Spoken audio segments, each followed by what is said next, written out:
December 1 నుంచి parliament శీతాకాల సమావేశాలు ప్రారంభం కానున్న నేపథ్యంలో కేంద్ర ప్రభుత్వం కీలక అడుగు వేసింది. సభా కార్యకలాపాలు సజావుగా సాగేలా చూసేందుకు అఖిలపక్ష సమావేశానికి పిలుపునిచ్చింది. పార్లమెంటరీ వ్యవహారాల శాఖ మంత్రి కిరణ్ రిజిజు నవంబర్ 30వ తేదీన ఈ సమావేశాన్ని ఏర్పాటు చేసినట్లు సంబంధిత వర్గాలు వెల్లడించాయి. ఈ భేటీలో ప్రభుత్వం చర్చకు తీసుకురావాలనుకుంటున్న బిల్లులు, ఇతర ముఖ్యమైన అంశాలపై విపక్షాలకు వివరించి వారి యొక్క సహకారం కోరనుంది.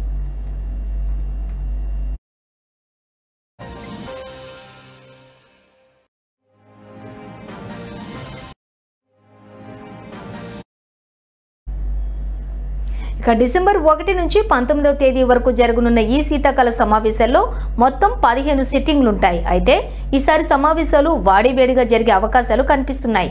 ముఖ్యంగా 12 రాష్ట్రాలు, కేంద్రపాలిత ప్రాంతాల్లో ఎన్నికల సంఘం చేపట్టిన ఓటర్ల జాబితా ప్రత్యేక సవరణ కార్యక్రమంపై ప్రతిపక్ష పార్టీలు తీవ్రంగా అభ్యంతరాలు వ్యక్తం చేస్తున్నాయి. అయితే ఈ అంశాన్ని సభలో బలంగా ప్రస్తావించి ప్రభుత్వాన్ని ఇరుకన పెట్టేందుకు విపక్షాలు సిద్ధమవుతున్నాయి.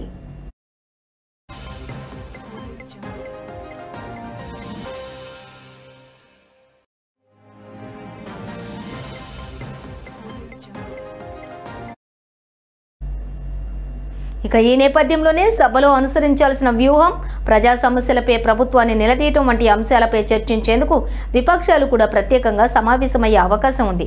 మొత్తం మీద ఈ సమావేశాలు అధికార విపక్ష మధ్య మాటల యుద్ధానికి వేదికగా మారే సూచనలు కనిపిస్తున్నాయి.